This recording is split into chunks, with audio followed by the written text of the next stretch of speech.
为了不被送去给暴虐的活阎王做填房，我红着眼求青梅竹马把那朵定亲的牡丹赐给我。可他转头笑着将花插进了娇弱表妹的发髻里，怪我无理取闹。失去庇护的我只带了一个破包袱，被家族毫不留情地塞上了北上的绝路。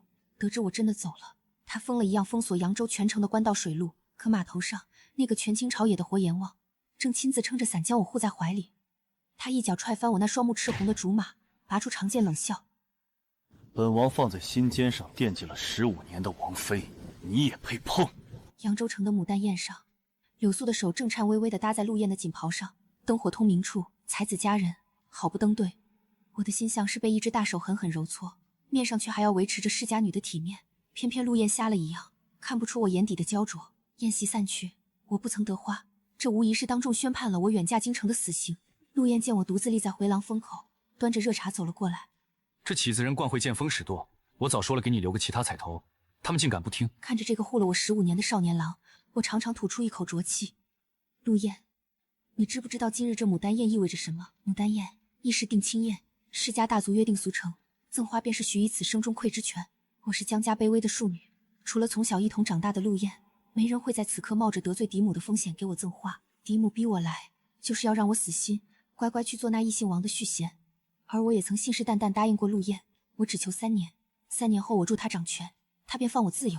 昨日他还信誓旦旦说要护我不受风雨，今日却在悬崖边推了我一把。15年的情谊，原来比不过旁人几滴眼泪。陆燕脸上浮起几分愧色，挥手示意柳素先退下。这种场面你平日里见得多了，可柳素寄人篱下，这辈子也就这一回露脸的机会，就当我替他谢过你了。他微微俯身，语气里带着熟人的撒娇意味。平日里你要什么没有？为何偏要在今日计较？见我眉头紧锁，他有些尴尬地转了转手里的扳指。再过几日便是他双亲忌日，此后他就要搬出侯府别院自立门户了。我既答应了姨母照顾他，总要给他留个念想。可他不知，这念想成了我的绝路，如今木已成舟。陆燕，你知道今日这宴席……我的话还未出口，柳素又怯生生地折返了回来。宁姐姐，是不是我惹你不快了？你别怪世子爷，是我求他的。陆燕见柳素缩着肩膀，一副受了天大委屈的模样，当即沉了脸。行了，阿宁，不过是一朵花罢了，我陪你一朵便是。他随手折下回廊边一只被风霜打蔫了的红梅，塞进我手里。你性子烈，这红梅最配你。牡丹那种俗物你计较个什么劲，都不像你平日里洒脱的样子了。那红梅枝头带血，被人折断了筋骨，只剩下光秃秃的一截，花瓣还落了2片。确实像现在的我，牡丹寓意雍容华贵，是宗父该有的体面，但这残败的红梅更像是对我卑微出身的讽刺。周遭的窃窃私语声愈发清晰，不加掩饰地钻进耳朵里。一个姨娘养的，平日里跟在世子身后献殷勤，竟也妄想做侯府世子妃。没听世子说吗？那品性高洁的孤女都比她强。陆燕冷冷扫视一圈，那碎嘴的贵女瞪了我一眼，不甘地闭了嘴。宁姐姐，对不住，平日里你金尊玉贵惯了，我这才想求一晚的体面，没想到我金尊玉贵。柳素，我是个什么处境？陆燕你不清楚。柳素听我如此说，手里的帕子都拿不稳，飘落在满是泥泞的青石板上。她顿时眼圈泛红，硬生生挤出几颗泪珠子。陆燕眉头紧皱，反正事已至此，不如让他好生把今晚过了。我先带他去换身衣裳，你要是无事，便先回江府吧。回府？我哪里还有退路？此时扬州城出了名的纨绔王公子见我落单，摇着扇子凑了上来，在我身侧轻抚地嗅了嗅。好香啊，江姑娘。没了陆燕这尊大佛震慑，我连作为人的尊严都守不住。世子爷让我给你送另一朵花，我并未答应，但我早叫你别在一棵树上吊死，跟了我多好，你偏不听，如何？现眼了吧？我惊愕回头，看着面前油头粉面的男人，胸口发闷。陆燕明知这人对我心怀不轨，竟把送花的任务交托给他，指甲掐进掌心。我对陆燕的背信弃义又多了一层厌恶。我不过是想求个喘息之机，求个摆脱家族控制的机会，可偏偏嫡母觉得我这张脸是个祸害，恨不得立刻将我打包卖去京城换取利益。王公子见我连个正眼都不给他，那只不规矩的手便搭上了我的肩头。江宁，若不是你生了张勾人的脸，就凭你那个出身，也想怎么玩就怎么玩，你还指望侯府能护你一辈子？那只咸猪手刚要用力，就被折返的陆燕一脚踹翻。王彪，我有没有警告过你，不许动我的人？王公子皱眉恼怒，你不是都选了那个表小姐，江宁你还留着占坑？别的事你也敢管？王公子不敢辩驳，只能啐了一口，恨恨离去。陆燕扳过我的身子，逼我对视。他碰你，你怎么不反抗？我看着他，眼底只剩下一片死灰。这不是你默许的吗？你要清楚，今日这场合，我可以护着你，但不代表我就得寸步不离地守着你吧？可你明知道牡丹宴事，我话还未说完，一旁的柳素立刻换上一副明媚笑脸，再次截断了我的话头。世子爷，我想去那边看看灯，可以吗？一边是冷脸质问，一边是软语温存，陆燕的选择显而易见。好，今日你是主角，依你。有什么事，明日再说。明日我去府上找你。明日，我在心里冷笑一声。明日你便只能去京城找我了。陆燕陪着柳素去看灯，柳素手里提着那盏最精致的琉璃灯，没了之前的怯懦，倒真有几分侯府女主人的做派。柳素兜兜转转一个人走到我身边，笑意未达眼底。你什么都有了，连这点虚荣都要抢走吗？江姑娘，当初我就不该看她可怜，求着陆燕收留了她。你自小锦衣玉食，我只要世子爷一晚的守护。柳素面露柔弱，我冷哼一声，我能比你好到哪儿去？姨娘死得早，我自小在嫡母手底下讨生活，嫡母看我的眼神，恨不得将我生吞活剥。父亲妻妾成群，自然也不会在一个庶女身上浪费心神。若不是这张脸还有几分利用价值，我恐怕活不到及笄。我在夹缝中求生，找上了掌管家族事务的三叔，求他给我一条活路。那人是个笑面虎，我强撑着胆子与虎谋皮。三叔冷笑：大哥膝下子女众多，我凭什么相信你一个小丫头能翻出浪花？我只答，因为我没有退路，我敢豁出命去争，可如今时机未到。三叔也不会为了我这枚妻子得罪嫡母。京城那位萧王爷，听说性情暴虐，进了他后院的女人，没几个能全虚全伪的活下来。江家既想攀附权贵，又不舍得赔上嫡女，只能将我推出去。三叔应该也收到了宴席的消息，让小厮递了张字条过来。自求多福。我在寒风中打了个哆嗦，抱紧了双臂。柳素像个圣者般抚上了我冰凉的手背。你猜，世子爷到底知不知道今日这宴席的含义？我不是那种只会自怨自艾的性子，必须想办法留下。我拦住陆燕，最后一次开口：你知道今日牡丹宴的意思吗？知道啊，不就是相看人家吗？不过是走走过场。这些年，谁的正妻还非得是宴上赠花的那个人？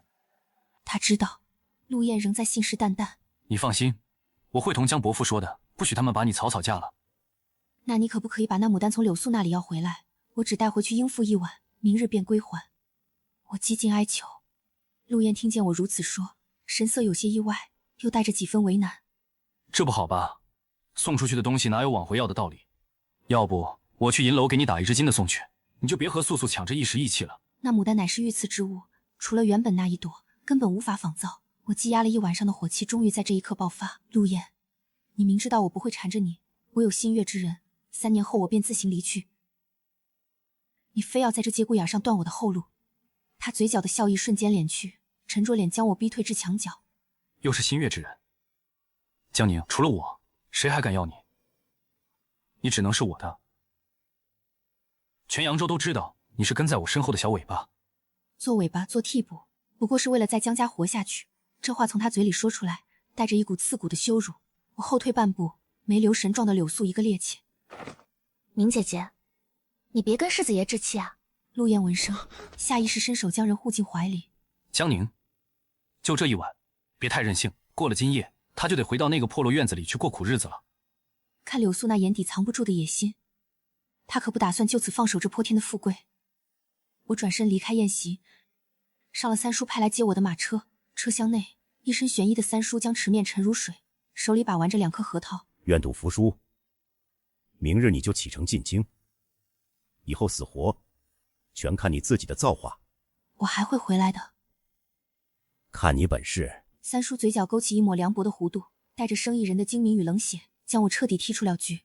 回到江府，嫡母瞥了一眼我身后的江池，端起茶盏抿了一口。养了你15年，也该是你回报家族的时候了。既然没能攀上侯府的高枝，明日天不亮就走吧。这个家没有一丝温情，甚至临行前连盘缠都要我自己想办法。三叔江池没再说话，径直去了书房。我也只有回到那间逼仄的偏房收拾行囊。狄姐倚在门框上，欣赏着钢染的单扣。我要是你，今日就不去那牡丹宴丢人现眼。母亲说了，让我盯着你，不许带走府里一针一线，就连你身上这件锦缎衣裳也得留下。母亲说你已经享了江家15年的福，剩下的路就得你自己走了。对了，听说京城那位王爷心里有个死了多年的白月光，你这一去，怕是凶多吉少。祝你好运啊！我当着他的面脱下那身光鲜亮丽的外袍，又摘下头上所有的珠翠首饰，一股脑扔进托盘里，直到只剩下一身素白的中衣，走向屏风后，他才无趣的撇撇嘴离开。没过多久，丫鬟传来消息，柳素在诗会上笑得灿烂。柳素声称：“多谢世子爷给了我最难忘的一晚，日后素素定当结草衔环相报。”听闻那画舫之上，他肩头披着的正是陆燕的大氅，那是去年冬日我一针一线缝给陆燕的。即使如此，我与陆燕那微薄情谊，我也一并留在这里了。翌日寅时，天色未亮，江面上雾气沉沉，我没惊动任何人，背着一个小包袱直奔码头，验过路引，登船，一切顺利的出奇。船弓起锚，船身随着水波晃动，我将身上那枚刻着陆字的玉佩扔进了江里，彻底切断了与扬州的一切过往。船行至江心，突然听得岸边一阵骚乱，紧接着沉闷的号角声响彻江面。前方所有船只立刻停靠，侯府有令，为寻逃奴，封锁全城水路，所有舟船一律返航。我看着窗外原本顺流而下的江景，又倒退了回去，一时间竟有些回不过神。船刚靠岸，码头上已是一片混乱，无数兵丁举着火把将渡口围得水泄不通。与此同时，船老大敲着铜锣，高声吆喝：“各位客官，对不住了，侯府今日要寻人，封了江面。世子爷有令，今日所有耽搁的船资盘缠，侯府10倍赔偿。”原本还在抱怨咒骂的乘客，瞬间变得鸦雀无声，随即爆发出一阵惊叹。几个戴着帷帽的姑娘在我身后兴奋地低语：“你们说侯府这是找谁呢？如此兴师动众，倒像是话本里的情节。”我压低了斗笠，心中止于无奈，想必是天刚亮时，陆燕去了江府，见我也不在，定是直接闯进了那间偏房。可当他发现昨日那身锦衣满盒的珠翠都在，唯独我那个洗得发白的包袱不见了时，他定是慌了神。再把江府的下人叫来一拷问，便知道我已经孤身北上。陆燕大概是发了狂，差点没把江府给拆了。他发现我没带走他送的任何一样物件，连那点情分都断得干干净净时，终于急了，这才拿着侯府的对牌，封锁了整个扬州城的水路。我背着包袱混在下船的人流中，在码头边的一处茶摊坐下，犹豫不决，是回江府受辱，还是硬着头皮向前。腹中饥饿难耐，我只得叫了一碗阳春面，边吃边做打算。三叔的小厮趁乱塞了个纸条给我，若此时回头，侯府尚有余地。江家全是算计，陆燕虽宠我，但绝不会为了我这样一个庶女，当众驳了侯府的面子。回去也不过是做个有名无实的妾，遭人白眼，前方未必就是死路一条。我挑起一筷子面条，看着一对黑甲卫冲进了人群，但凡身形相似的女子，都会被粗鲁地拉住盘问。随后，陆燕那道熟悉的身影焦急地闯入视线，在我面前几步之遥匆匆掠过。他发冠微歪，满头大汗，手里紧紧攥着我丢下的那枚玉佩，神情彷徨无助。他抓住一个路人便问，因得不到回应，气得险些将手中的马鞭折断。黑甲卫搜寻无果，回来复命。我第一次见到那个温润如玉的陆世子如此失了风度。人呢？给我继续拦！一只苍蝇，也不许飞出扬州地界。我默默低头喝了一口面汤，不敢发出声响。身后那桌同样在歇脚的2个官家小姐叽叽喳喳个不停，这种戏码真是让人羡慕。若是哪家公子这般对我，我立马便嫁了。他对面另一个穿绿衫的姑娘却淡定许多。你懂什么？陆世子昨夜牡丹宴选了个穷亲戚，我猜他是被那表小姐蒙蔽了。啊？放着满城的名门闺秀不要，选个孤女？那他今日这般又是后悔了？我抿着嘴没吱声，默默捧起茶碗挡住脸，心想吃碗面都能听到关于自己的笑话。我猜世子爷根本不知道，那牡丹给出去便是求娶的意思。你也太灵通了，这秘闻都知道。这算什么？昨日那宴席我也在场。我心头一跳，竟遇上了熟人。借着斗笠的遮挡，我悄悄回头瞥了一眼，确定并未见过此人，才稍稍安心。那绿衫女子话锋一转，语气里带上了几分不屑。世子爷也是猪油蒙了心。怎么会把那象征主母的牡丹给了一个外人？哼，其实都一样。那原本有望中选的美人，也不过是个庶出的私生女，和我们这些正经的嫡出千金没法比。我尴尬的咳嗽一声，引得两人侧目。对方没看出异样，那高傲的话语反而拔高了几分音量。要我说，保不齐哪一天世子爷回头是岸，发现还是我这般家世清白的更好，也说不定。我可是家里的掌上明珠，哪是那种上不得台面的东西能比的？没有听墙角的痞号，我只得在桌上丢下几枚铜板，起身欲走。路过那桌时，原本笑得花枝乱颤的姑娘，忽然看清了斗笠下我的半张侧脸，震惊地指着我说不出话来。怎么了？见鬼了！绿衫女子顺着她的视线看清我的脸，脱口而出一句：“好美。”随即像是反应过来什么，瞪大了眼睛。你不是？她看了看在码头上依旧大肆搜捕的黑甲卫，支支吾吾道：“世子爷在找你。你怎么？”我竖起食指比了一个噤声的手势，这才叫瞠目结舌的两人捂住了嘴。直到我走远了，隐约还能听到身后的尖叫声。你也没说那个庶女长成这般祸水模样啊！你肯定没戏了。刚走到一处偏僻的渡口，怀里的传讯烟火还没来得及放，一个沉稳的声音便在身后响起：“江姑娘，请留步。”我警惕回头，见是一个身着京城样式的侍卫，腰间挂着一枚麒麟纹的腰牌，那是萧王府的标记。你是？属下奉王爷之命，在此接应姑娘。王爷料到今日江路不通，特意安排了别路。那个传闻中暴虐无常的萧令，抱歉，我接您的车驾就在那边，请姑娘移步。我刚要解释，如今码头被封，插翅难飞，就见一艘雕梁画栋的巨大楼船竟缓缓破开迷雾，停靠在了已被清空的专属泊位上。几个年岁稍长的嬷嬷下了船，恭敬地候在那里。好，我默默点头，不再犹豫，直奔那楼船而去。扬州阴雨绵绵，刚迈出步子，一把油纸伞便撑在了我头顶。来人低眉顺眼，不敢与我对视，态度恭敬至极。王妃，老奴来接您回家。就在这时，陆燕终于在人群中发现了我，发疯般快步冲上前，一把死死扣住我的手腕。江宁，跟我回去。几个萧王府的侍卫立刻拔刀上前，将我团团护住。同时，陆燕带来的黑甲卫也围了上来，两方人马在雨中剑拔弩张，围观的百姓纷纷后退，生怕遭了池鱼之殃。萧王府为首的那个老者应该是个管家，一身暗纹锦袍，往那一站便是久居上位的气度，面上含着笑，眼底却是一片冰寒。陆世子，老奴奉命接王妃回京，请您高抬贵手。陆燕双目赤红，死死盯着我。还没出扬州地界，我看谁敢带走我的人。你家里逼你去京城联姻，你为何不告诉我？他转头看向被护在中间的我，声音颤抖。我心中只觉荒谬，几次想开口，可那时他的眼里心里只有柳素。陆燕，你护了我15年，我很感激。走到这一步，我谁也不怪。什么叫谁也不怪？不怪你就跟我回去。我和江家说，我现在就娶你。我抬头看了一眼，冰冷的雨水落下，陆燕发丝凌乱，眼眶急得通红，哪里还有半分平日里那个翩翩公子的模样？萧王府的老管家横跨一步拦在我面前，如同一座大山。不好意思，陆世子，吉时已到，今日王妃只能跟我们回京。陆燕压根不看对方，目光只死死锁在我身上，带着近乎绝望的祈求。我却轻轻摇了摇头。陆燕，我说过，我只求那3年的约定。我有心悦之人，并没有嫁给你的打算。又是这句话，你自小被圈在江家后宅，大门不出二门不迈，你哪来的人喜欢？我知道说你是小尾巴，你不开心，别赌气了，跟我回去再说好吗？他的语气不自觉带上了哭腔，微微到了尘埃里。我很感激他此刻的挽留，但在他松开我的手，将那朵牡丹递给柳素的那一刻，就意味着我们此生缘尽。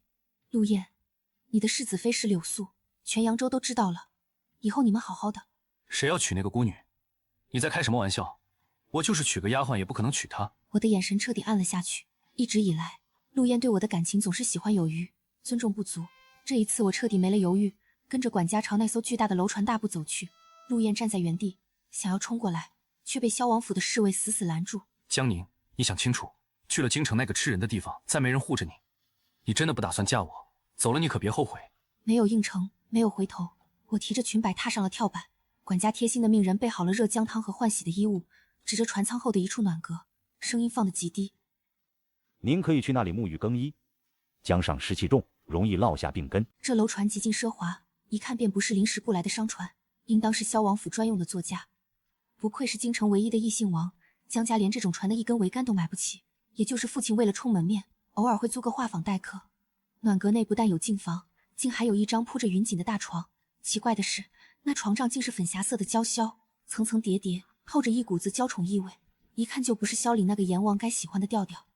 净房里，我换上备好的衣裳，又是一惊，这衣裳的料子是寸锦寸金的浮光锦，且尺寸竟与我分毫不差。见我出来，管家将舱内的侍从都遣了下去。老伯，这船是王爷平日用的。管家看出了我的疑惑，躬身笑道：回王妃的话，这船是王爷专门为您打造的，里面的陈设都是按您的喜好置办的，就连这被褥也是王爷亲自挑的最软糯的云棉。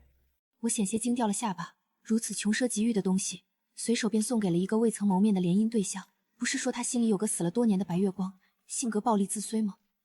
去京城路途遥远，您可以稍微歇息一会儿。京城气候干燥，我们给您准备了润燥的熏笼。从没有人在乎过我的冷暖喜好，在江家，我只有看别人脸色的份。这突如其来的细致关心，叫我坐立难安。还好管家看出了我的拘谨，行了一礼便自行退了下去。我坐在案前，拿出纸笔勾勾画画，心里只有对前路的迷茫与担忧。船行数日，终于在京郊的一处皇家别院靠了岸。看清了才发现，这哪里是别院，分明是一座建在山水之间的行宫。饶是出自扬州富庶之地，我也没见过如此豪奢的场面。萧凛亲自来接，她并没有传闻中的青面獠牙，反而生得一副好皮囊，只是眉眼间带着几分常年征战的肃杀。但此刻她看着我，眼底竟带着几分温和的笑意，与传言中的冷血修罗判若两人。她解下身上的玄色大氅披在我身上，语调低沉悦耳。冷不冷？我哆嗦了一下，本能的退后半步，拉开些距离。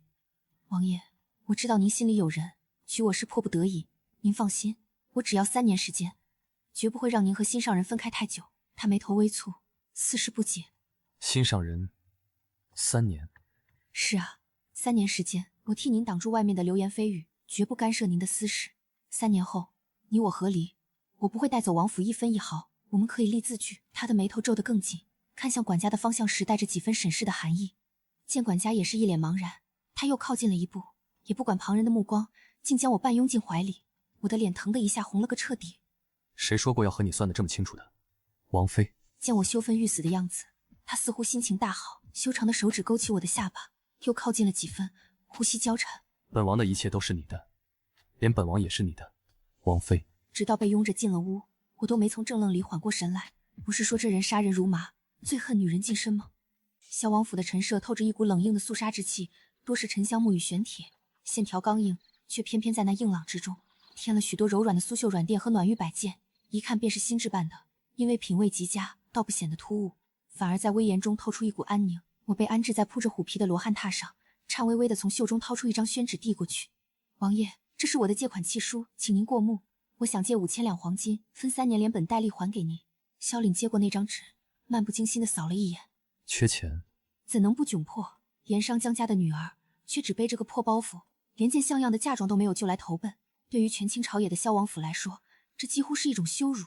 下船前我曾暗中打探，萧王府在京城早已是只手遮天的存在，根本不需要依靠任何姻亲，更无需自将身价娶一个商户庶女，求着进王府大门的人能从朱雀门排到城郊。我实在不知为何这门亲事会落在我头上。我抿了抿干涩的唇，垂手应道：是，我身无分文，但王爷放心，我有经商的本事，定能还上。他没有质疑，宽厚的大掌附上我冰凉的手背，轻轻摩挲着，指腹带着常年握兵器的宝剑，烫得我心间一颤。为何要这笔钱？我猛地抬头，这才意识到，或许做萧王府的王妃是不该抛头露面的，靠着王府的月例银子过活，相夫教子，才是我该守的本分。但我若是那样活着，与在江家又有何意？我正了神色，跪坐在榻上。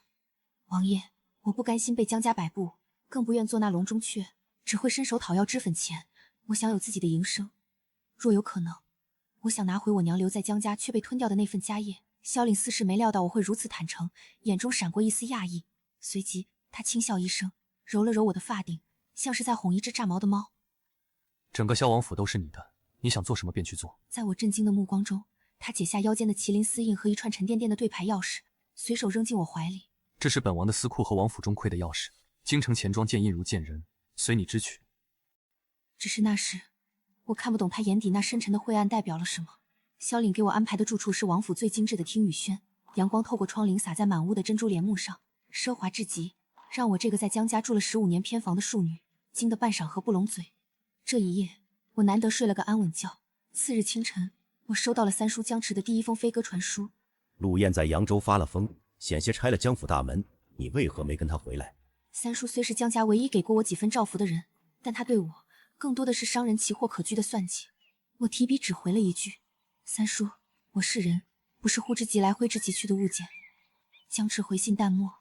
哦，我以为你早就认命，把自己当成了复仇的筹码。3年，我只动用了萧岭司库里的5000两。对外，我是萧王府端庄得体的王妃，陪萧岭应酬宫宴，受尽京中命妇的巴结奉承。对内，我却日夜不休地钻研商道。这3年，我用那5000两黄金做本，借着萧王府的事，暗中撬动扬州的盐运和丝绸生意，一边借力打压江家的铺子，一边高薪挖走江家得力的掌柜和绣娘。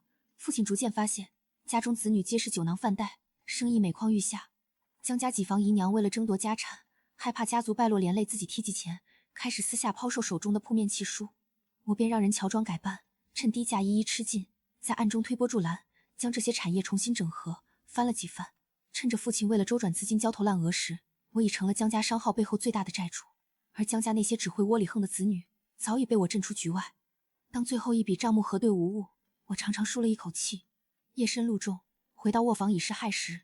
萧岭坐在昏黄温暖的灯火里，手里拿着一卷兵书，却未翻动一页，显然是在等我。那一刻，我坚硬的心房像是被温水泡过，软得一塌糊涂，忍不住走到软榻前，从背后环住了那个宽阔坚实的脊背。等抱够了，我才松开手，强压下眼底的酸涩。怎么这么晚还不睡？也不怕熬坏了身子？我原本要说出口的告别之语，在嘴边转了个圈又咽了下去。他放下书，反手牵住我的手，将我拉到桌边，亲手盛了一碗温热的燕窝粥。什么时候你才能试着依靠本王，别把自己逼得这般紧？暖流顺着喉咙滑入胃里，我看着灯火下男人英俊专注的眉眼，心中涌起万般歉意。王爷，3年期限已到，我该回到我原本的位置上去了，不是吗？萧岭似乎早就料到我并未真正放弃离开的念头，神色并未有半分意外。你还惦记着扬州？据我所知，你那个三叔确实有些手段，但也不过是在利用你。至于那个陆燕，听说这3年为了找你，连侯府世子的位子都差点丢了。我有些惊讶，原来我的一举一动，甚至扬州的旧事，他都了如指掌，却从未干涉。三叔不过是想借我的手拿到江家的掌印，那是我们的交易。至于陆燕，早在我离开扬州那个雨天，我和他便已是陌路殊途。那你为何还要回去？我如今有了足够的资本，该去拿回属于我娘的东西了。王爷，您借我的5000两，我已让人换成1万两金票，放在了账房。我说的云淡风轻，可藏在袖中的手却控制不住的颤抖。在萧王府的这3年，我得到了这辈子从未有过的尊严与宠爱。人心非草木，我心里早已装满了他。可一想到那个传说中他爱而不得的白月光，我就不敢让自己沉沦。萧岭，我一直知道你心里有人，其实我也有一个。他挑了挑眉，似笑非笑。所以你一直不肯对本王敞开心扉，是因为那个心上人？我鼓起勇气，想给自己一个死心的理由。我能问问你心里那个人是谁吗？那段记忆有些久远了。他放下玉碗，目光变得悠远而温柔。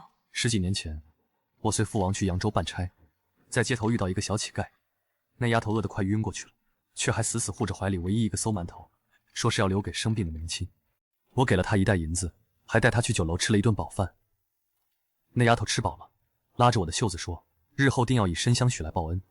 后来战乱四起，我回了京城，再后来听说她被接回了盐商家里，成了受尽欺凌的庶女。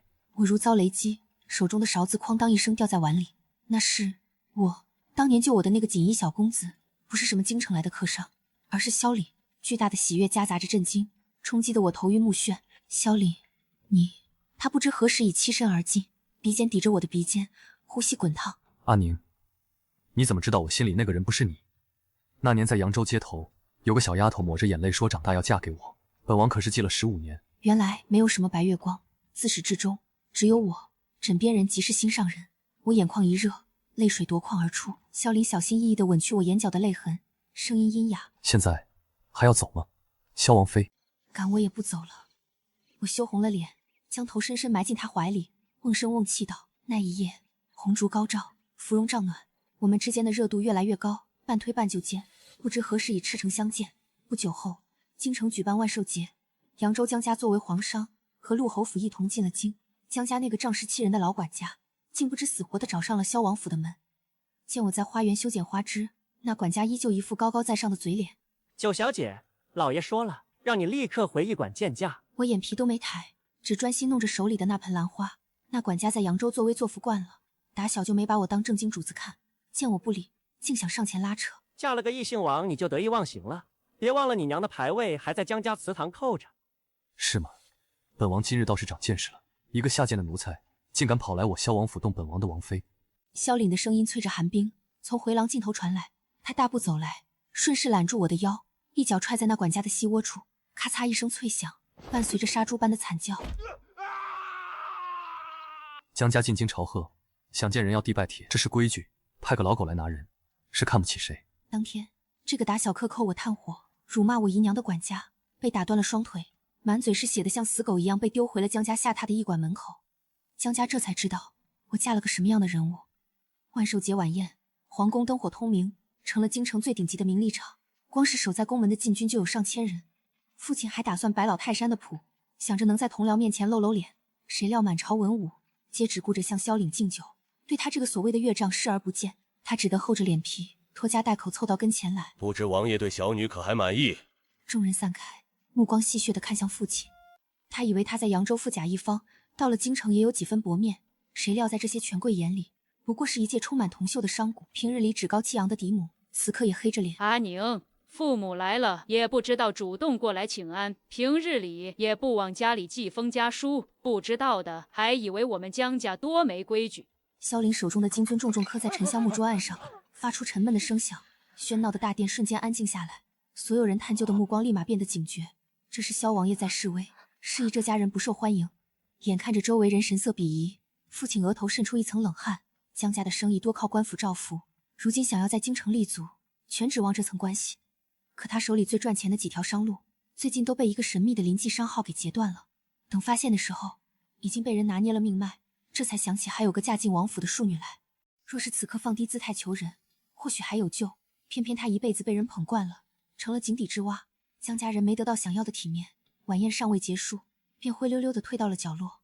嫡母在席间多次出言挖苦，暗指我是靠着狐媚手段才爬上王妃的位置，结果被几位诰命夫人当众讥讽回去，彻底没了脸面。我借口更衣，走出闷热的大殿，站在御花园的荷花池边透气。一道消瘦的人影从假山后走了出来，站在我身后。你所谓的心悦之人就是萧凛，当年不肯跟我回去，原来是攀上了更高的高枝。许久不见陆燕，他变了许多，曾经意气风发的少年郎，如今眼底一片青黑，满身阴郁之气。他盯着我发髻上那颗价值连城的东珠，神色复杂。陆燕，我很感激你曾护我多年，可当初在牡丹宴上，是你亲手将我推开的，你不用这般酸言冷语，我过得很好。萧凛待我如珠如宝。说话间，我无意流露出的幸福彻底刺痛了他。那我们15年的青梅竹马之情呢？我可是一直想要娶你的。这3年我为了找你。那柳素呢？她不是你当初千挑万选的红颜知己吗？牡丹宴可是整个扬州的盛事，如今她如何了？我冷冷打断他。陆燕面色一僵，侯府并没有真正接纳一个孤女做世子妃，但那一晚的赠花，让所有人都默认柳素是未来的侯府女主人。柳素心比天高，多次以世子妃自居，在外招摇撞骗，最后闹出了笑话，让侯府颜面尽失。现在柳素被陆家关在了城郊的庄子里，对外只称病重。他还想再说什么，三叔江池从阴影处走了出来。陆侯府算什么？阿宁，我竟不知我一手调教出来的侄女，竟是头披着羊皮的狼。江池慢慢踱步到跟前，目光如炬。我最不该犯的错，就是放走了你，让你攒够了资本来反咬一口。看来他已经查到临济商号背后的东家是我了。他感慨的声音在夜风中回荡。手段不错，你确实是大哥所有子女里最出色的一个。那句叹息里也有对我们曾短暂结盟的惋惜。若你不是庶女，该有多好。入冬时节，扬州江家生了变故，几个早就心怀不满的旁支老臣联手逼宫，有人偷偷换了父亲的汤药，导致父亲急火攻心，在书房中风倒地。几位姨娘见大势已去，卷了细软连夜跑路。偌大的江家只剩下嫡母带着几个无能的哥哥姐姐，苦苦维持着最后的体面。他们派人来京城求助，我才动身，再一次踏上扬州的土地。几年不回，这里的景色依旧烟雨朦胧，却再无往日的繁华。与京城的日新月异相比，竟显出几分萧条破败。小时候以为外面是风雨，缩在家里好歹有口热饭吃，离开后才发现，这风雨原本就是这个家给的。我去了医馆，看见了父亲，他口眼歪斜地躺在病榻上，曾经那个不可一世的盐商巨贾，如今连话都说不利索。他捶着床板，含糊不清地骂着那些背信弃义的小老婆。嫡母一脸嫌恶地将汤药重重磕在床头，叫你平日里风流快活，你看看到了这步田地，除了我，谁还来看你一眼？见我带着人走进来，父亲浑浊的眼里迸发出一丝光亮，颤巍巍地撑起手臂指着我：阿宁，叫爹，我就知道你是最孝顺的，快让你夫君杀了那些白眼狼。我用丝帕掩住口鼻，压下心底翻涌的恶心。父亲，我来是想告诉你，请你在家产转让文书上签字，剩下的烂摊子我去解决。你逆女！父亲气得面色紫胀。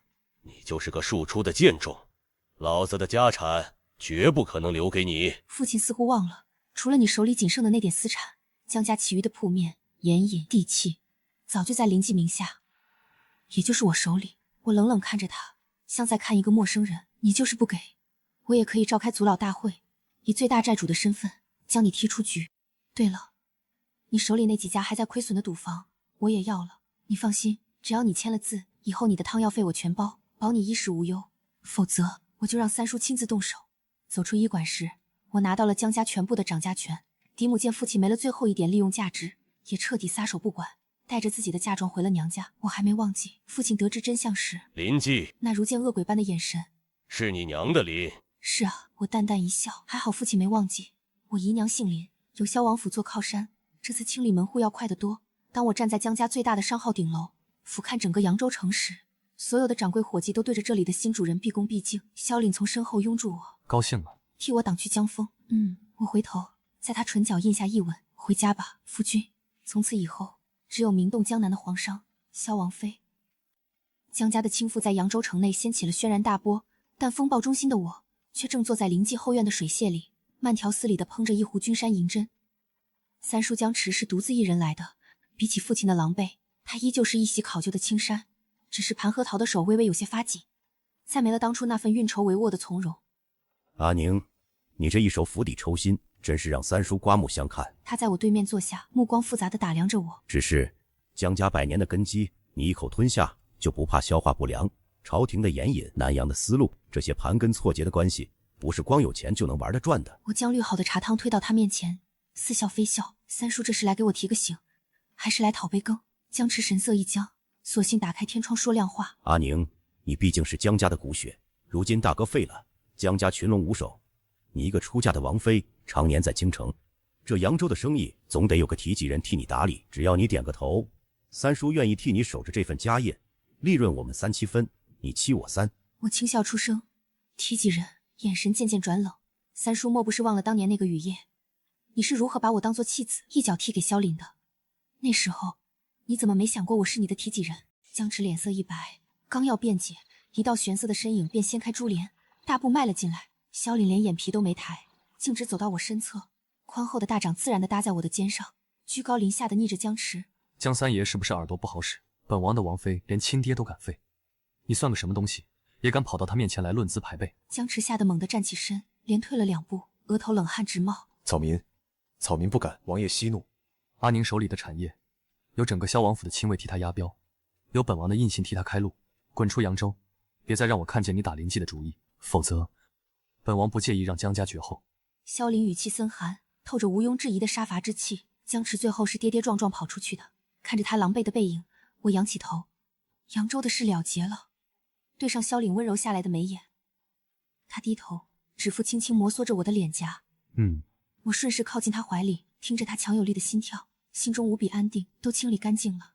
夫君，我们回京吧。离城的这日，天上飘起了蒙蒙细雨，萧王府的玄铁马车缓缓驶过扬州长街，车厢内燃着我最爱的素荷香。停一下！萧凛突然出声，马车稳稳停在了城门外。我挑起车帘一角，只见烟雨迷蒙的官道中央，跪着一个衣衫褴褛、身形枯槁的人。若不是他手里死死攥着一截枯败的红梅枝，我几乎认不出那竟是曾经精彩绝艳的陆侯府世子陆燕。短短数月，他竟像是苍老了10岁，眼窝深陷，满目癫狂。见我的马车停下，他像是抓住了最后一根救命稻草，连滚带爬地扑向车辕，却被萧王府的侍卫一脚踹翻在泥泞里。陆燕趴在水洼中，声音嘶哑的不成样子。阿宁，阿宁，你见见我，我知道错了，我真的知道错了。柳素那个贱人偷了侯府的对牌出去放印子钱，已经连累侯府被陛下褫夺了爵位，我什么都没了。阿宁，我只剩下你了。我坐在温暖如春的车厢里，静静地看着他在雨中痛哭流涕，心中竟再无一丝波澜，连恨意都觉得多余。15年的情分，在牡丹宴那晚就彻底死绝了。他爱的从来不是我，而是那个永远追在他身后，能够满足他施舍欲和虚荣心的小尾巴。一旦我不再仰望他，他便受不了了。萧凛微微蹙眉，伸手便要去拿身侧的佩剑，显然是不想让这脏东西污了我的眼。我按住他的手，冲他摇了摇头，随后撩开帘子，居高临下的看着陆燕。陆燕，你落到今天这个地步，不是因为柳素，而是因为你既贪婪又懦弱。我的声音在冷雨中显得格外平静。你既想要高洁的名声，又舍不得权势的庇护；既想做旧风尘的情郎，又舍不下对我的掌控。那截红梅你留着吧，就当祭奠我们死去的15年。从今往后，你是死是活，都与我江宁再无半点瓜葛。我放下车帘，隔绝了他绝望的嘶吼。走吧。马车重新碾动前行，萧凛将我揽入怀中，下巴抵在我的发顶。不难过？早就不难过了。我会抱住他的腰，轻笑道：“因为我遇到了这个世上最好的人，他连我掉一滴眼泪都会心疼，我又怎么舍得为旁人伤神？”萧凛胸腔里发出一声低沉的闷笑，将我抱得更紧了些。重返京城，天子脚下的风向似乎有了微妙的转变。曾经，满京城的权贵都以为萧凛娶我是为了羞辱自己，以打消圣上的猜忌。而如今，随着江家产业并入临济，我手握江南大半经济命脉的底牌渐渐浮出水面。那些原本看轻我的命妇们，再见我时，眼神里都多了几分忌惮与谄媚。萧王府的书房内，我正翻看着各路掌柜加急送进京的账册。我一手提拔起来的临济大掌柜沈安站在案前，神色凝重。主子，您料得不错。最近京城里有几股暗势力在疯狂打探我们南下商路的底细，其中一股顺藤摸瓜查下去，似乎和东宫有关。我手中的朱砂笔微微一顿，在帐页上晕开一朵红梅。太子。是。沈安低声答道。太子爷这2年为了拉拢朝臣，挥霍无度，国库他又不敢明着伸手，恐怕是盯上了我们这块肥肉。萧凛手握重兵，本就是诸皇子的眼中钉，如今我又富可敌国，在这夺嫡的敏感时期，萧王府无疑成了最惹眼的活靶子。我合上账本，眼神沉静。知道了，让南边的商队这阵子低调些，切断和京城明面上的资金往来，化整为零。入夜，萧凛带着一身寒气从宫里回来，他脱下大氅，习惯性的先在火盆边烤暖了身子，才走到榻前将我拥住。我摸着他眉宇间的一丝倦意，有些心疼。今日朝堂上又有人参你了。萧凛冷嗤一声，眼里闪过一丝戾气。不过是些文官的嘴皮子功夫，说本王拥兵自重，纵容王妃与民争利，但看向我时又化作了似水柔情。陛下虽未表态，但今日留我在御书房，多问了几句扬州盐税的事。我心头一凛，天子年迈，多疑善变，太子盯上了我的钱，皇帝盯上了萧凛的权，这京城终究是个吃人的地方。我反手握住萧凛的手，目光坚定。萧凛，我的商号不仅能赚钱，我的伙计掌柜遍布天下酒楼茶肆，他们不仅是商贩，也可以是耳目。只要你需要，临济就是萧王府最坚固的盾，最锋利的刃。好。他深深地看着我。那这天下，为夫便陪你一起翻云覆雨。仿佛要将我刻进骨血里。良久，他低头吻住我的唇，辗转缠绵间，只留下一句郑重的承诺。京城的春日总是来得迟些，但东宫的赏花宴却办得格外早。太子妃的请帖送到萧王府时，我正陪着萧凛在院子里练剑。他收了剑势，随手接过我地上的帕子擦了擦汗，目光扫过那张烫金的请帖，眉头微蹙。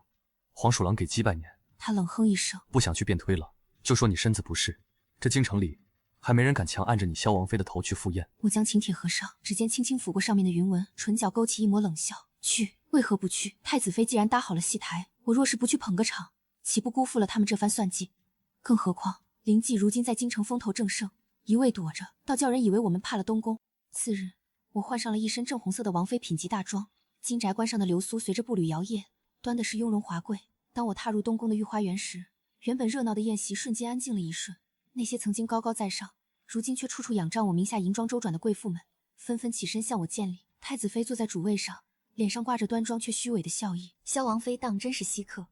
本宫听闻，如今这京城里最难见面的，不是陛下，而是你这位日进斗金的财神爷呢。这画家枪带棒，暗指我一介妇人抛头露面，满身铜锈，且狂妄自大。我由着侍女引到仅次于太子妃的客座坐下，端起茶盏拨了拨浮沫，声音不疾不徐。太子妃说笑了，阿宁不过是替王爷打理些庶务，赚些辛苦钱罢了，哪里比得上东宫稳坐钓鱼台，便有四方供奉。太子妃面色微变，却又硬生生忍了下来。话锋一转，其实今日请诸位来，不仅是为了赏花。近日黄河决堤，流民遍野，太子殿下日夜忧心。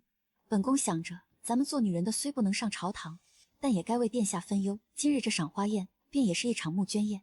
萧王妃富甲天下，想必拔根汗毛都够那些流民吃上1年了。四周的目光齐刷刷的聚拢过来，这是要逼着我当众放血了。若我出的少了，便是为富不仁，落人口实；若我出的多了，这笔巨款进了东宫的口袋，最终只会变成太子的私兵和党羽。我放下茶盏，故作惊讶，竟有此事，流民之苦实在令人痛心。既然太子妃牵头，我萧王府自然义不容辞。太子妃眼底闪过一丝得逞的金光，王妃果然大义，不知打算捐银几何？10万两。我轻飘飘地吐出一个数字，周遭顿时响起一片倒吸凉气的声音。10万两白银，抵得上大半个国库1年的盈余了。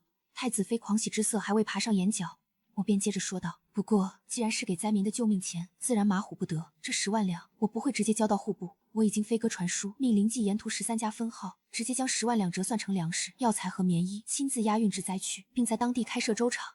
且每笔账目都会在当地府衙前张榜公示，绝不让中间的贪官污吏中饱私囊。我似笑非笑地看着面色铁青的太子妃。太子妃心系百姓，东宫自然是要做表率的。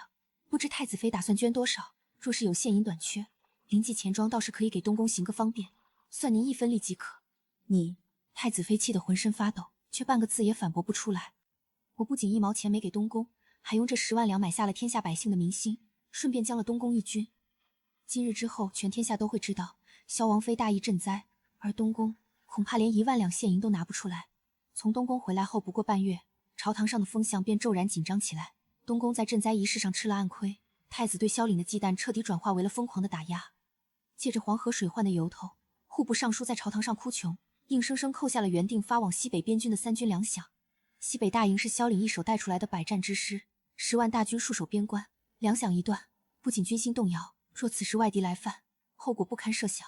萧凛在御书房外跪了整整3个时辰，老皇帝却以头风发作为由避而不见。这显然是父子俩心照不宣的默契，意图借此机会削弱萧凛的兵权。当萧凛带着一身冰冷的夜露回到王府时，我的心紧紧揪在了一起。他没有说话，只是将头深深埋进我的颈窝，疲惫的像是一头受伤的孤狼。户部说，国库空虚，最快也要2个月后才能筹齐军粮。他的声音闷闷的，带着压抑的怒火。2个月，西北的弟兄们只能啃树皮。皇帝这是要逼我交出兵符。我捧起他冷峻的脸庞，吻了吻他的眉心，眼中满是安定的力量。萧凛，他抬头，你信我吗？目光灼灼地看着我，别去求皇帝，也别交兵符。我走到书案前，展开一张大雍朝的堪舆图，指尖落在西北的几处要塞上。户部不给粮，我给。萧凛猛地站起身。阿宁，10万大军的粮草不是个小数目，这会儿掏空临冀的底子，更会让你彻底暴露在皇室的屠刀下。钱没了可以再赚，但我绝不允许任何人拿捏你的软肋。我转身直视着他，语气里有着属于商海霸主的杀伐决断。这3年，你以为我只是在买铺子吗？临冀在西北的6州12县早就建起了地下粮仓，我已经命沈安持我的私人令牌，连夜启动了应急商道。最迟后日，第一批足够大军支撑半月的粮草，就会以商队劳军的名义秘密送达西北大营。萧凛定定地看着我，眼中翻涌着难以言喻的震撼与深情。他引以为傲的王妃，不仅是他的软肋，更是他最坚不可摧的铠甲。皇帝想要用粮草逼你低头，我们就打他一个措手不及。我冷笑一声，等户部磨磨蹭蹭筹备出那点发霉的陈粮时，西北大营早就吃饱喝足了。届时就该轮到太子向天下人解释，为什么朝廷的粮草还不如一个商户送得快。萧凛一把将我揉进怀里，力道大的几乎要将我揉进他的骨血。阿宁，得妻如此，我萧凛此生何求？我在他怀中轻声说，你要护着你的弟兄，我便护着你。西北粮草危机的化解，不仅没有让老皇帝安心，反而彻底触动了他的逆鳞。一个手握重兵的异姓王已经足够让他夜不能寐，如今这个王爷身边还多了一个富可敌国，能够在瞬息之间调动10万大军粮草的王妃。在皇权眼中，这不再是臣子，而是随时可以颠覆江山的隐患。初冬的第一场雪落下时，宫里来人了，没有圣旨，只有老皇帝身边最信任的大太监，带着一顶不起眼的轻油小轿，停在了王府后门。陛下口谕，宣萧王妃即刻入宫觐见。老太监皮笑肉不笑，特意加重了语气。王爷此刻正在南郊大营巡视，陛下吩咐了，只请王妃一人。这是要趁着萧凛不在，单独发难了。我换上一身素雅的诰命服饰，没有带任何侍女，平静地坐上了那顶小轿。御书房内地笼烧得很热，老皇帝坐在龙案后，满头华发，却依旧透着95之尊的威压。我跪在冰冷的金砖上，行了大礼，他却没有叫起，只由着我跪着。时间一点点流逝，膝盖传来阵阵刺痛，我却挺直了几倍，连呼吸都未曾乱了一分。江宁，良久，老皇帝终于开了口，声音苍老却锐利：“你可知罪？”我微微垂首，不卑不亢，臣妾愚钝，不知身犯何罪。你一介商女，仗着萧王府的事大肆敛财，甚至越过朝廷插手军需。怎么，你临济的粮仓是打算养萧凛的私军，还是打算替他造反？最后2个字，老皇帝几乎是怒吼出声，猛地将一本奏折砸在我的面前。我没有去看那本弹劾的奏折，而是缓缓抬起头，迎上了大雍最高统治者的目光。陛下明鉴，臣妾敛财不假，但臣妾每一笔生意都依法纳税。西北粮草告急，臣妾是以商户名义劳军，而非越俎代庖。臣妾若真有不臣之心，又怎会将大批物资大张旗鼓地送往边关？难道不该暗中囤积，以待时机吗？巧言令色。老皇帝冷笑：“你以为朕不知道你那临济的底细？只要朕一道圣旨，就能抄了你所有的商号。”我忽然笑了。陛下当然可以，笑得无比从容。只是陛下，您可知，大雍如今1年的税收是2000万两，而临济及其名下产业依附于临济的千百家商户，每年上缴的商税占了国库的30%，更不用提大雍7成的盐运，5成的丝绸，南洋的全部海贸都是由临济在维系。陛下若超了临济，大雍的国库只怕立时就要空掉一半。老皇帝的面色瞬间铁青，他万万没想到我竟敢在御书房里用大雍的经济命脉来要挟他。放肆！你敢威胁朕？臣妾不敢，臣妾只是在向陛下陈述一个事实。我从袖中掏出一份极薄的册子，双手高高举起，这是临济未来10年的海贸图卷和税收红利契约。臣妾愿意将临济2成的红利作为皇室私库的岁贡，年年上缴，只换陛下2道圣旨：一，恩准临济商道畅通无阻，不受户部辖制；二，赐萧王府免死铁券，此生不夺兵权，不究谋逆。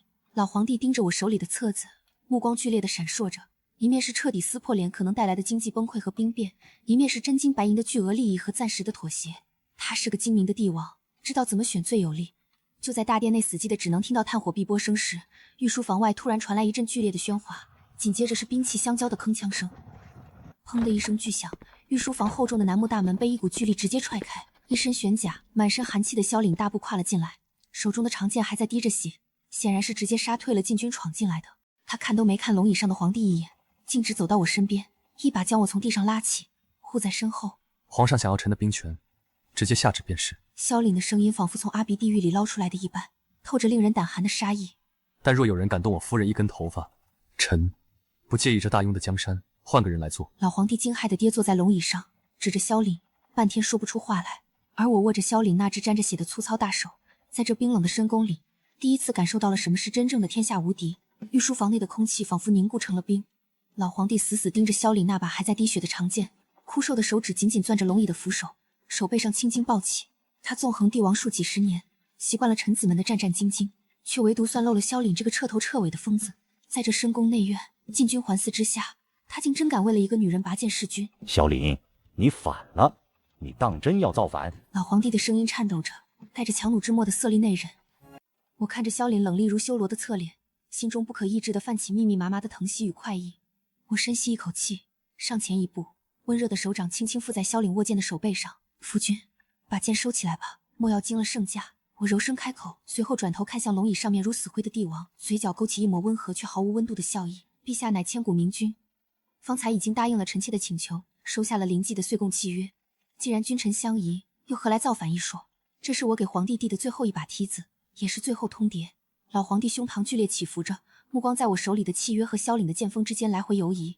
最终，帝王的贪婪和对死亡的恐惧战胜了一切。好一个君臣相宜！老皇帝颓然地靠回椅背上，仿佛瞬间抽干了精气神。来人，你旨赐萧王府丹书铁券，此临济皇商玉牌，户部乃至天下州府建牌如建镇，不得干涉其商路。拿到盖着玉玺的圣旨和免死铁券时，萧凛随手将长剑置于地上，发出哐当一声脆响，震得老皇帝又是一个哆嗦。他转身将我打横抱起，大步流星地走出了这压抑逼仄的御书房。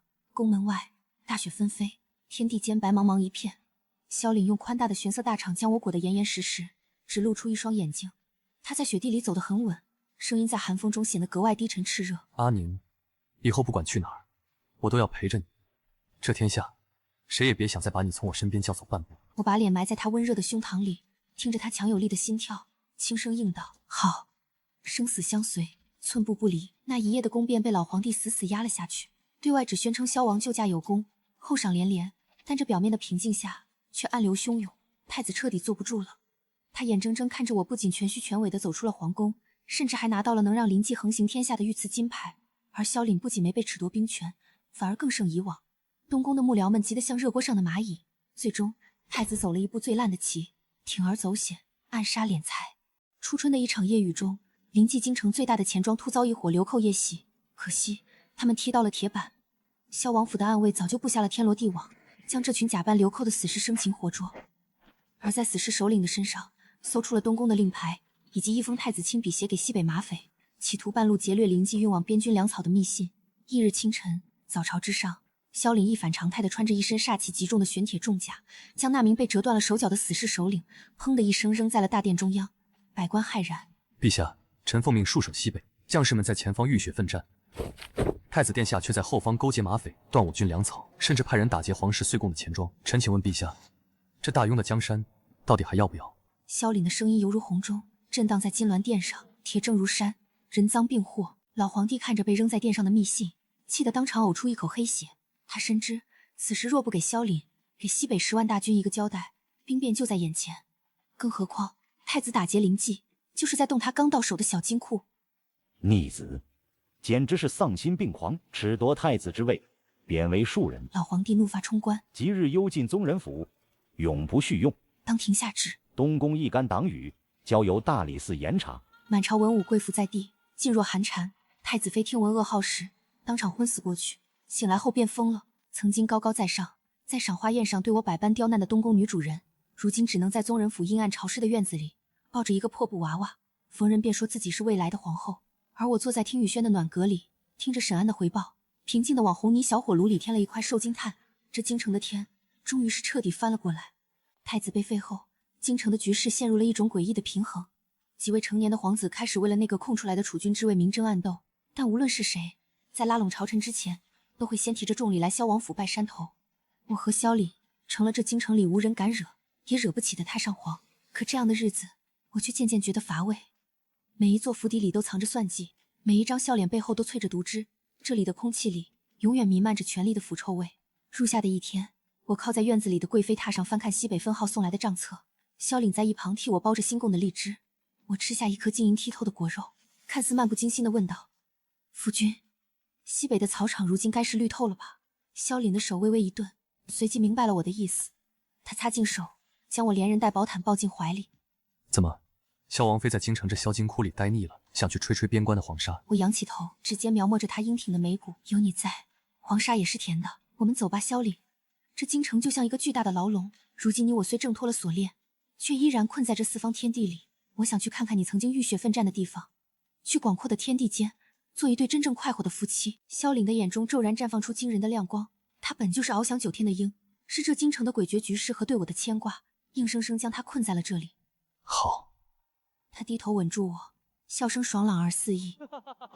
我这就进宫请旨，交出京畿布防图，自请去西北就藩。老皇帝本就对萧凛在京中的势力如芒在背，一听他主动提出去西北吃沙子，且临济的岁贡照旧，简直是求之不得。当即大笔一挥，恩准了萧凛的奏请，甚至大方地赏赐了无数金银布匹，仿佛生怕他反悔一般。出发的那天是个难得的艳阳天，没有京中百官的虚伪送行，我们轻车简从出了城门。但在城外10里亭等候的是整整齐齐的3000玄甲铁骑，以及临济绵延数里的庞大商队。马背上，萧凛一袭利落的劲装，向我伸出手。我褪去了繁琐的王妃宫装，换上了一身轻便的骑马装，将手交托在他的掌心，借力跃上了他身前。阿宁，坐稳了。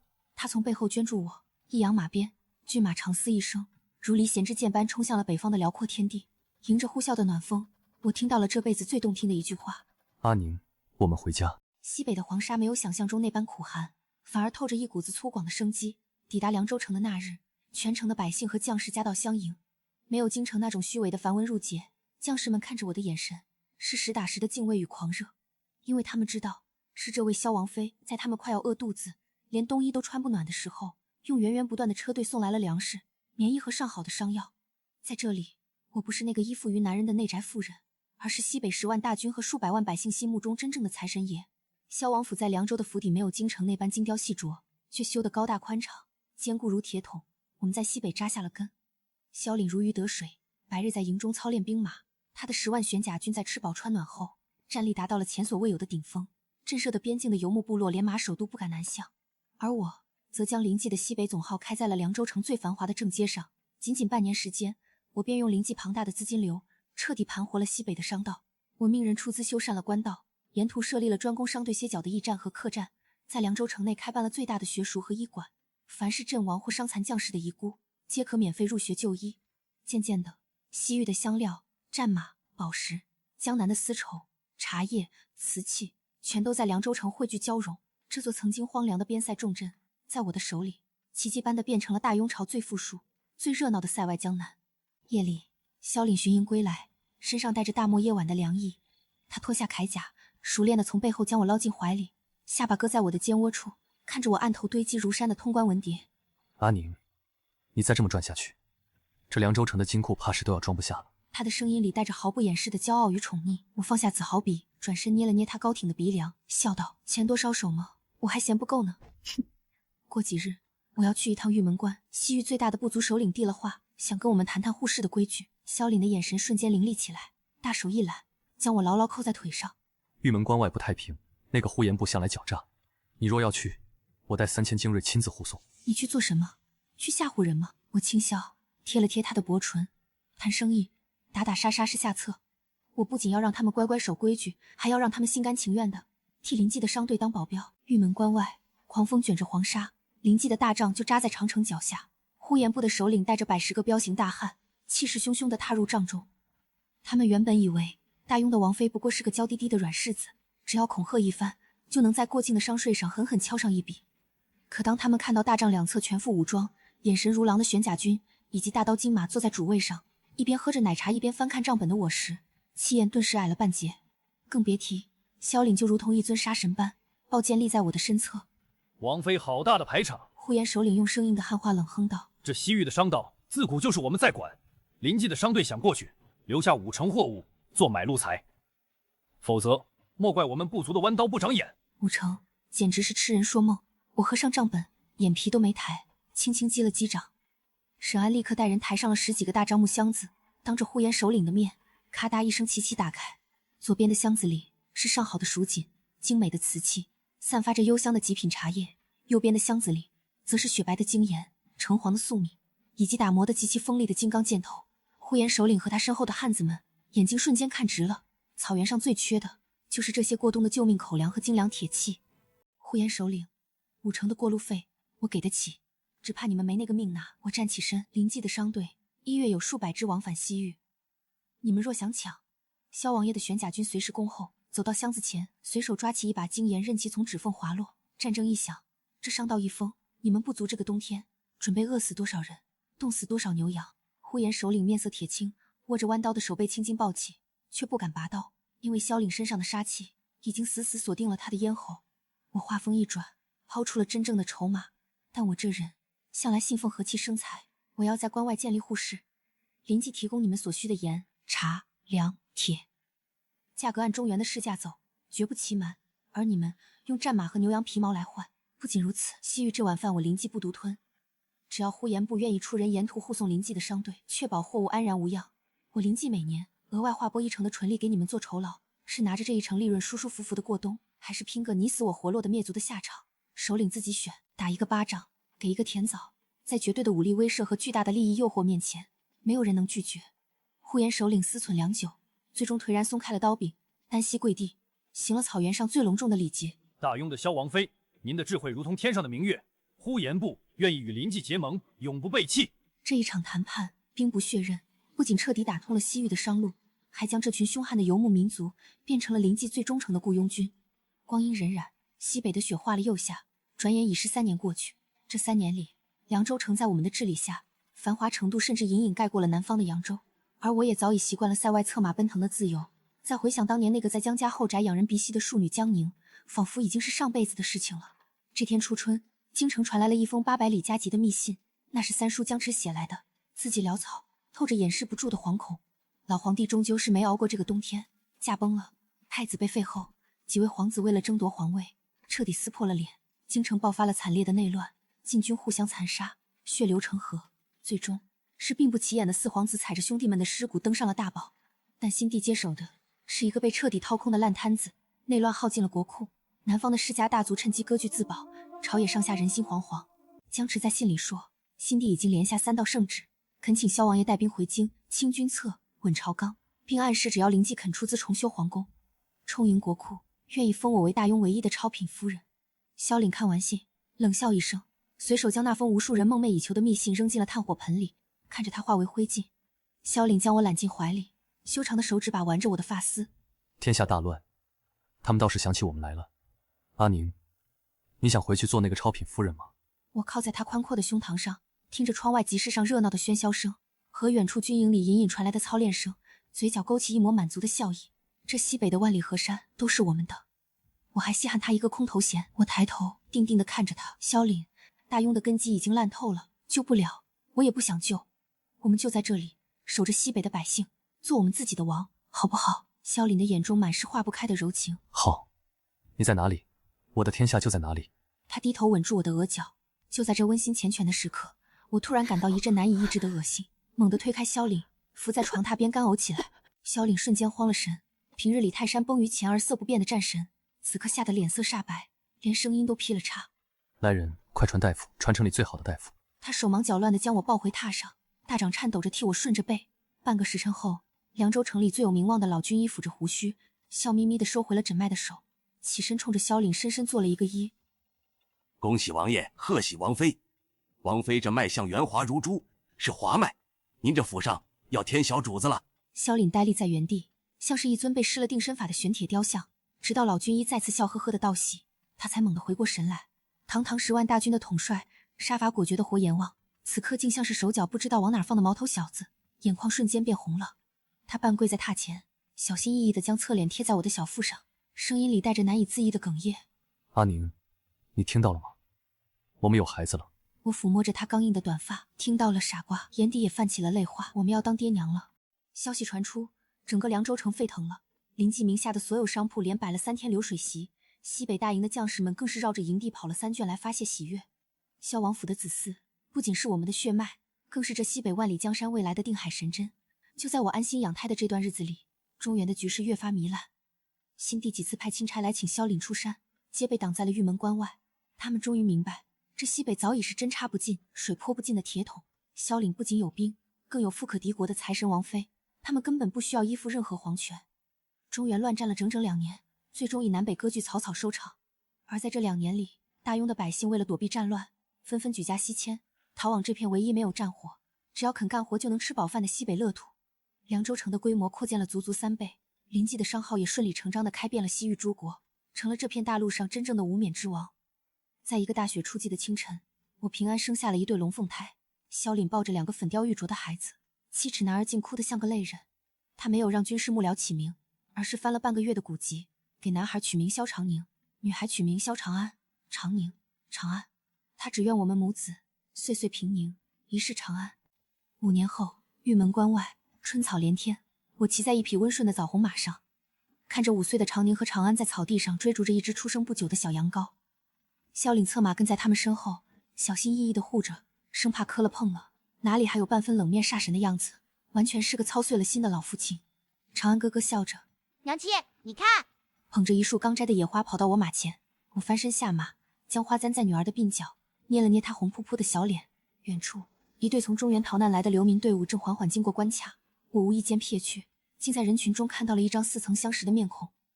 那是一个头发花白、瞎了一只眼的老妪，正牵着一个疯疯癫癫的中年男人。那男人嘴里不停地嘟囔着：“牡丹，我的牡丹，我是侯府世子，我要去娶阿宁。”是柳素和陆燕。听说中原大乱时，那些曾经高高在上的世家大族首当其冲，被起义的叛军洗劫一空。昔日风光无限的陆侯府和江家，早就在战火中化作了飞灰。柳素似乎察觉到了什么，抬起那只独眼向这边望来。当他看清一身华服，被萧凛和孩子们簇拥着的我时，浑身剧烈的颤抖起来，拉着疯癫的陆燕，连滚带爬地引入了流民的队伍中，再也不敢回头。我静静地看着他们消失的方向，心底如同一潭死水，没有悲悯，也没有快意。